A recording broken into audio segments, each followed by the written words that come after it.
passagem aqui, ela me chamou a atenção. O Espírito de Deus colocou ela no meu coração.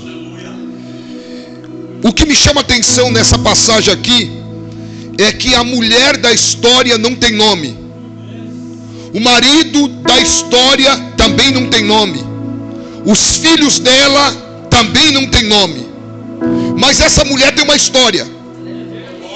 Ela está vivendo uma situação, não ela só, mas os seus filhos também estão vivendo uma situação difícil. A primeira luta que essa casa enfrenta, a primeira crise foi a morte do marido dessa mulher e do pai desses dois moços, ou desses dois jovens. Essa mulher fica viúva, e esses filhos ficam sem pai. Nós sabemos, eu sou pastor e eu sei que algumas pessoas sabem o que é perder um componente dentro da família, quando esse componente ou essa pessoa é o pai ou a mãe. Perder uma mãe não é fácil, perder o pai também não é fácil. Às vezes tem crianças ou jovens que ficaram frustrados porque o seu pai foi embora, quando não foi embora ou quando não morreu. Não se sabe quanto tempo esses dois meninos ficou sem a presença do pai, mas pode ser que eles enfrentaram algumas dificuldades com os seus amigos, na sua escola, perder a companhia do seu pai. O que me chama a atenção é que perder algumas pessoas às vezes nos deixa frustrado e entristecido. Não é fácil perder. E aqui houve uma perda. Só que nessa casa eles não só sentiram a dor de perder alguém, a morte entrou, mas logo após aparece um personagem, um credor. Esse credor apareceu porque aquela casa tinha uma dívida, e ele foi atrás da dívida, ou da questão para pagar a dívida. O que me chama a atenção, irmãos, é que Jesus, no Pai Nosso, na oração dominical que ele nos ensinou, uma das frases que ele fala é essa: perdoa as nossas dívidas. O pecado às vezes ele é representativo, ele representa como uma doença, uma lepra, e também representa como uma dívida. Essa casa tinha uma dívida, e por causa desta dívida atraiu a presença do credor, que representa Satanás. A dívida contraiu uma consequência. Qual era a consequência da dívida? Escravizar. E quem era o alvo do credor? Os jovens. Os jovens eram o alvo. Ele queria os jovens. Para quê? Para escravizá-los. Por quê? Porque existia uma dívida. Enquanto a dívida não fosse paga, estes jovens iam ser penalizados,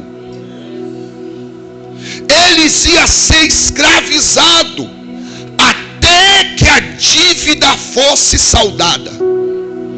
Não se sabe qual o valor da dívida. Provavelmente, se fosse uma dívida grande, eles corriam o risco de ficar escravizado por longos anos. Ser escravo, perder a liberdade, perder o direito de ir e vir. Agora para e pensa: já perdeu o pai, agora eles estão correndo o risco de perder a liberdade. Porque alguém quer que a dívida seja paga. Querido, quando a nossa casa abre uma brecha, quando a nossa vida abre uma brecha, nós trazemos um precedente para o nosso adversário entrar com algemas espirituais para escravizar, quando não a nossa vida ou quando não um dos nossos.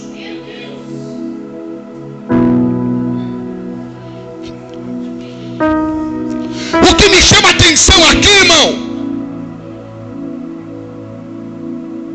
é para onde essa mulher vai.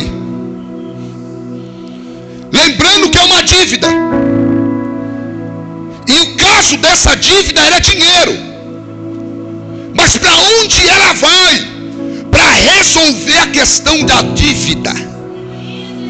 Ela vai na igreja do pastor Eliseu. Ela vai para a igreja. Ela não vai para um parente. Ela não vai para um conhecido rico. Ela vai para a igreja. Ela vai para a igreja atrás de tentar resolver o problema, não só da dívida, mas a consequência que seria triste, a escravidão dos seus 2 filhos. Como será que essa mulher ia sobreviver?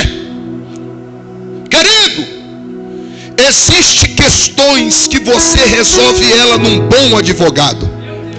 Existem questões que você resolve ela num bom médico. Mas existem outros que é resolvida só no pé de Jesus.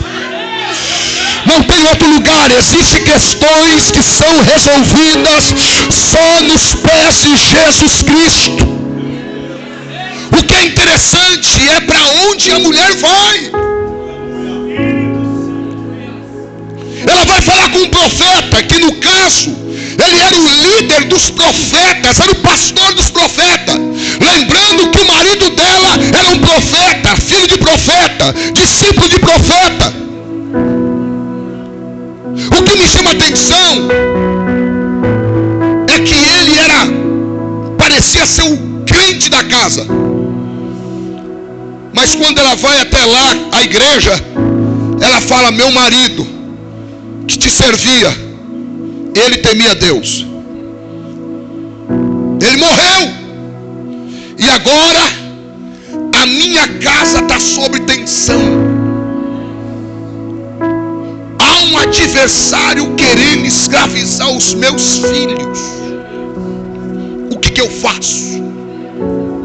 Aleluia.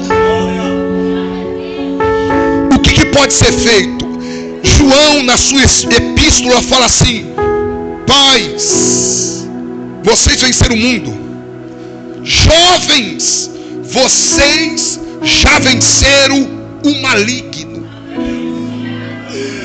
Fala para o teu amigo que está do teu lado: você já venceu o maligno. Mas a questão é essa: existe um método para vencer o nosso adversário.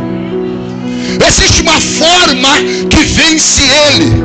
A questão é essa: expulsar é uma coisa, mas vencer ele é outra. Às vezes eu expulso e ele vai, mas eu tenho que vencê-lo para que ele não volte mais.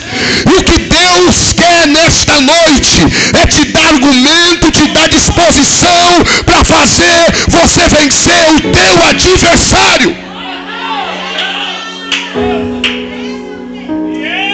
E eu sei que o maior campo de batalha, de luta, que geralmente nós enfrentamos, não é aqui, é em casa. Porque o adversário foi na casa desta mulher.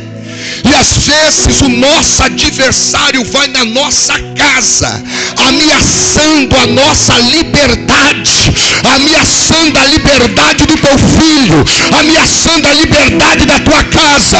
Mas a proposta de Deus é essa: eu quero te dar artimanha para você vencer o teu adversário.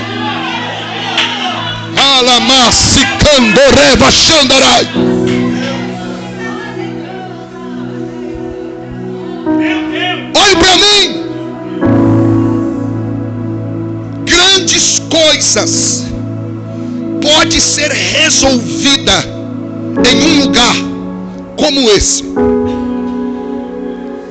Essa mulher foi para o culto. Essa mulher foi contar para o pastor o que ela estava passando. Para quem que você conta a tua história? Para quem? Para quem que você transmite as tuas lutas? Não adianta o teu vizinho da direita saber. Não. Porque às vezes tem que ser a pessoa certa, a gente que vai se unir a você. Eu me lembro, a menina falou de Daniel. Daniel passou por um caminho difícil, correndo risco de vida. Ele chamou pessoas de oração. Chamou 3 amigos dele que sabia que se viesse ia botar o joelho no chão para orar com ele. E é o que aconteceu.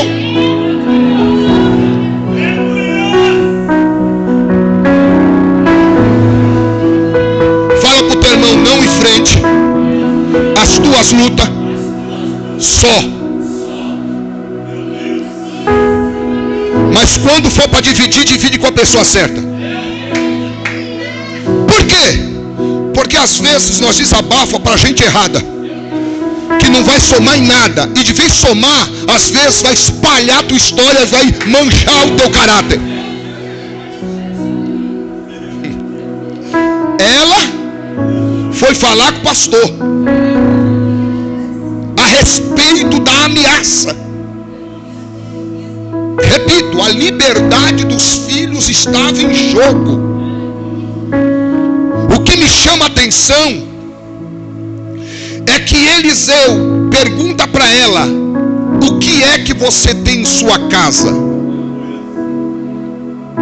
A mulher fala: eu não tenho nada. E ela lembra, a não ser uma botija com um pouco de azeite. Aí está a chave. Vamos recapitular e simbolizar. Uma morte espiritual entrou na casa, automaticamente fazendo parar o movimento da unção. Quando a unção não é movida, ela estanca. Quando a unção não é utilizada, ela fica encostada. A morte espiritual trouxe um credor. A unção, o óleo estava parado. E agora Eliseu vai dar uma dica. Aleluia. Chegou a hora de lidar com o Espírito.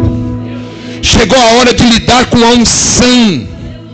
Porque o azeite é representativo, representa o Espírito. E a Bíblia vai dizer assim que a unção quebra o jugo. Quando Eliseu soube que a mulher tinha azeite, ele falou para ela: vai para tua casa. O que me chama a atenção é que ela foi à igreja, ouvir uma palavra, buscar uma direção, e agora ela volta para casa. Para fazer o quê? Fazer tudo aquilo que ela ouviu na igreja. Eu vim te dizer uma coisa. Sabe por que a nossa vida fica na mesma? Porque nós ouvimos aqui e não faz funcionar lá. Nós ouvimos aqui e não coloca em andamento lá. Enquanto você não fazer funcionar o que é falado aqui, a tua vida vai ficar na mesma.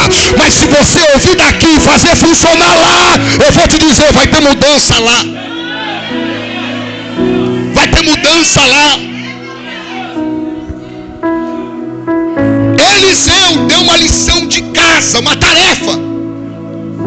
Ela foi para o culto, mas agora ela tinha uma tarefa a fazer em casa. O que me chama a atenção é que a ordem de Eliseu ia criar uma ação que eles não tomavam antes. A atitude desta família, o hábito deles foi mudado temporariamente. O que me chama a atenção, que o que ia mudar a história Não era só orar, não era orar, era ação. Tem coisas que mudam quando as nossas ações começam. Eu não duvido que você ore, mas orar sem ação não tem reação. O que me chama a atenção é que Eliseu deu a eles uma tarefa de atitude, de ação. Eu vim te dizer que as coisas só mudam e só se move quando nós agimos. Falar não é o suficiente. Falar não é o bastante. Você já falou demais, agora tem que mostrar. Você tem que agir. Eliseu queria mostrar como mudar aquilo. Ele falou: vai, pede emprestado vasilhas ou vasos, não pouco, mas muito, aos teus vizinhos. E ele falou: enche a tua casa. A minha palavra é: quem foi buscar as vasilhas? Quem ouviu foi a mãe. Mas aonde os jovens entrou na história? Quem foi buscar? Não só a mãe, juntamente com os filhos. Eu penso que a mãe, quando chegou em casa, ela falou assim: olha, Deus nos deu uma tarefa para mudar o que está acontecendo aqui. Deus mandou uma mensagem para que o que está acontecendo contra vocês vai quebrar o poder do adversário contra vocês. Talvez o filho dela falou: o que é que nós temos que fazer? Ela falou: vem comigo. Foi de porta em porta. Eu penso que não foi fácil ela pegar algumas vasilhas. Eu penso que teve vizinho que tinha vasilha, mas não queria emprestar. E eu penso que ela poderia falar: ele quer atrasar a nossa vida, mas vamos para outra porta, vamos pedir lá. Aleluia, os filhos estavam juntos. Sabe quando é que nós começamos a vencer o nosso adversário? É quando nós colocamos a palavra de Deus em prática lá na nossa casa. Lá na nossa casa. Você quer ver o diabo perder as forças contra a tua vida? Não é o quanto você jejua, não é o quanto você ora, mas é o quanto você obedece. É a obediência. A obediência que nos consagra. Quando eu obedeço uma ordem ou me submeto a ela, eu estou me consagrando à ordem. E se é Deus que deu a ordem e eu obedeço, o diabo começa a perder o poder.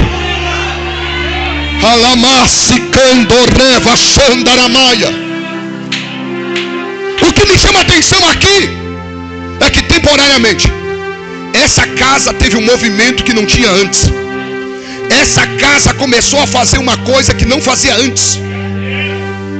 Essa casa tomou ações que não tomava antes. Mas qual era a ideia? Vencer o cobrador. Vencer aquele que representava o adversário. A Bíblia diz assim: sujeitai-vos, pois, a Deus. O que é sujeitar? É você ouvir o que você está ouvindo. Deus falou: olha, é para orar, eu vou orar. É para cantar, eu vou cantar. É para obedecer, eu vou obedecer. É você se submeter ao que Deus fala. E tem que ser como Deus quer. Quer um exemplo? Deus falou para Moisés: Moisés, o povo não tem água, e eles estão criticando a mim e a você. Só que vem aqui, tá vendo aquela rocha lá? Lá dentro tem água. Moisés falou para o povo: ó, tem água por aqui. E alguém falou: não tem, já procuramos. Moisés falou: aqui tem água por aqui. Não tem, nós procuramos em todo lugar, aqui é seco. Moisés falou: aqui tem água. Vem cá. Chamou um pessoal, levou lá numa rocha. Só que Deus falou: Moisés, fala para a rocha. Moisés, de vez falar, ele bateu com o cajado. A água saiu, só que tem um porém. Deus falou assim: você obedeceu eu de uma maneira errada. Não tem que obedecer desse jeito, tem que obedecer da maneira certa. Porque quando nós obedecemos da maneira errada, nós abrimos uma brecha para nós sofrer uma consequência. Qual foi a consequência? Moisés, Deus falou: você não vai entrar na terra, porque de vez você falar para santificar o meu nome, obedecer, porque o que santifica o nome de Deus é a obediência. Jesus, a oração falou assim: santificado seja o teu nome. Como santifica? Quando eu obedeço, quando as pessoas veem a minha obediência, quando as pessoas veem a minha prática de Deus em minha vida, lá na escola, lá na minha casa, por onde eu passo, a minha obediência é que santifica a Deus. Vou te dar um outro sinal. A Bíblia diz que Abraão foi aperfeiçoado porque ele fazia uma coisa. O que ele fazia? Dava glória a Deus. Mas como que é isso, glória? Será que é assim? Glória a Deus! Não.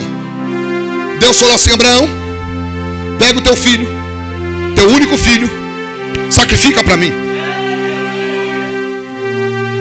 A ação de Abraão que glorificou.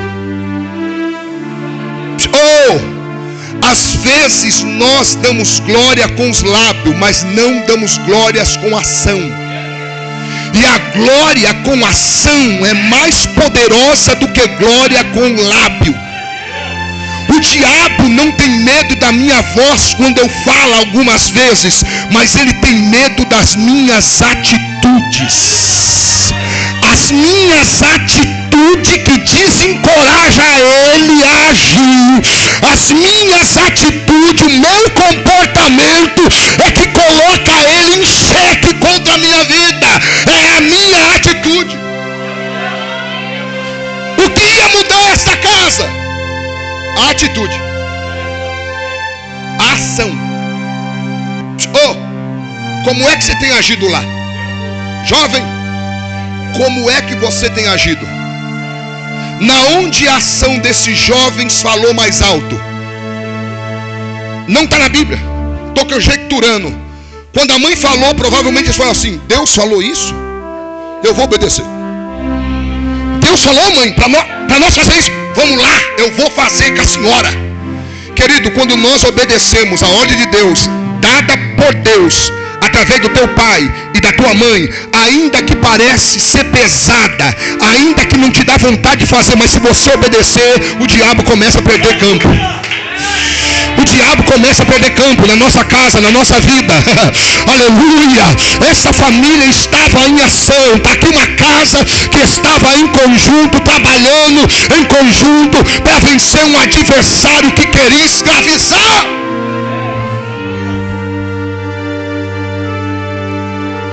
Havia uma dívida. A dívida tinha que ser paga. Enquanto não fosse paga, a ameaça estava lá. Mas eles não deixaram para depois. E deixa eu abrir um parênteses. Esses jovens não ficaram de cabeça baixa: mas eu não tenho pai, eu não tenho mãe.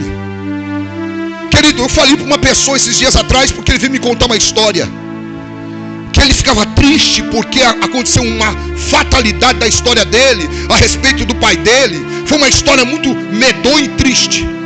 Eu falei assim: mas quem disse que você é fruto da vontade do teu pai? Você não é fruto da vontade do teu pai. E outra, ninguém é fruto da vontade de um pai e de uma mãe.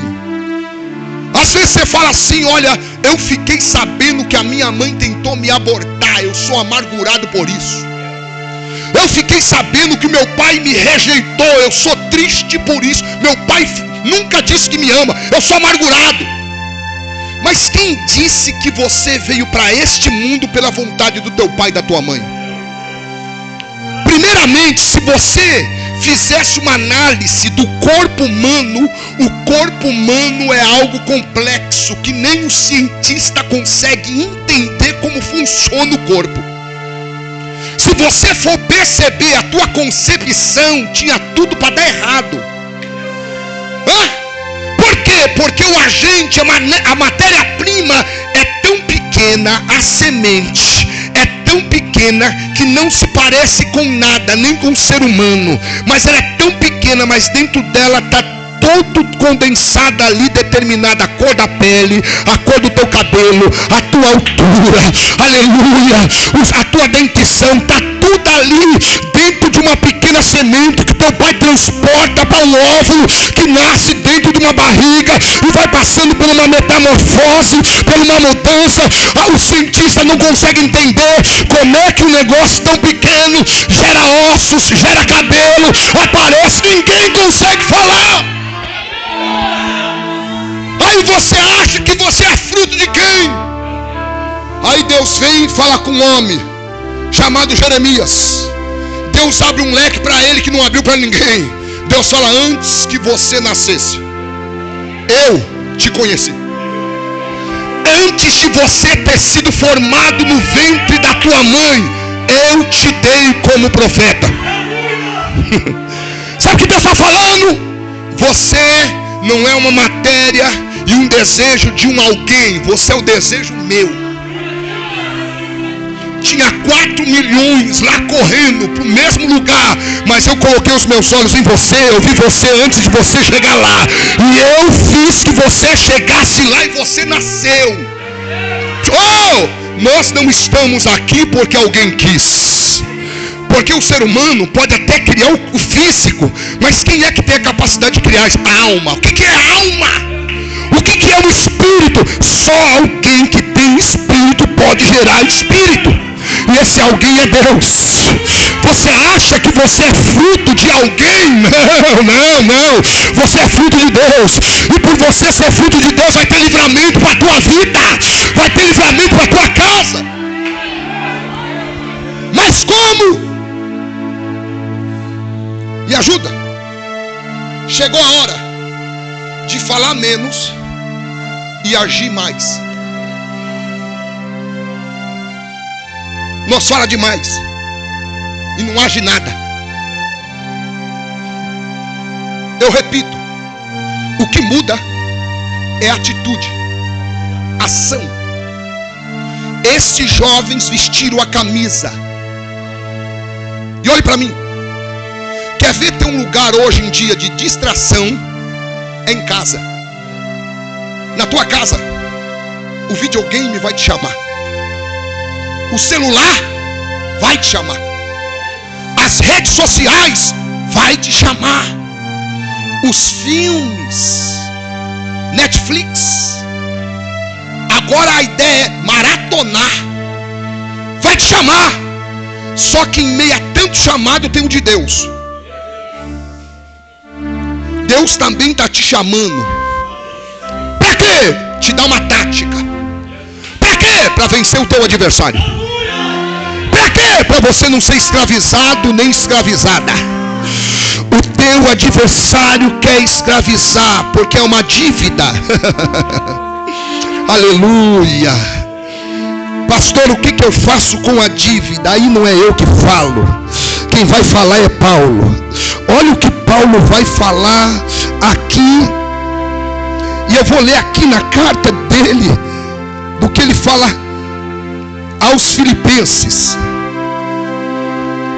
Eu vou até ler aqui, capítulo 2, verso de número 14. Mas eu vou ler do versículo 13, a última parte do 13 diz assim: Ele nos perdoou todas as nossas transgressões e cancelou a escritura de dívida. Fala para o teu irmão: tem alguém que vai pagar a tua dívida. Tem alguém que vai pagar a nossa, já pagou a nossa dívida. Aleluia. Vou repetir o que Paulo está dizendo. Ele nos perdoou todas as transgressões e cancelou a escrita de dívida, que consistia em ordenança que nos era contrária. Mas como que ele pagou a dívida? A dívida dessa mulher requeria dinheiro, mas há uma dívida que não é dinheiro que paga. O pecado não é pago com dinheiro. O nosso pecado, o dinheiro não paga, ouro não paga, diamante não paga, aleluia, libra esterlina não paga, dólar não paga, ien não paga, euro não paga, não. Agora tem outras modalidades, dinheiro virtual não paga, só tem uma coisa que paga: a dívida do pecado. Não tem outra coisa. Aí eu penso e quero conjecturar, é por isso que essa mulher foi para a igreja. Existe coisa que só na igreja que se resolve, não tem outro lugar.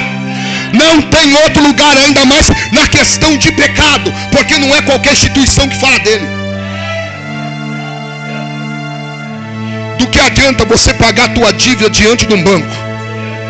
Do que adianta você pagar uma dívida diante de uma instituição, enquanto uma tal dívida chamada pecado não ser pago, o cobrador está à porta, querendo escravizar a tua casa e a tua família, mas tem um jeito de botar ele para fora, tem um jeito de botar ele para correr.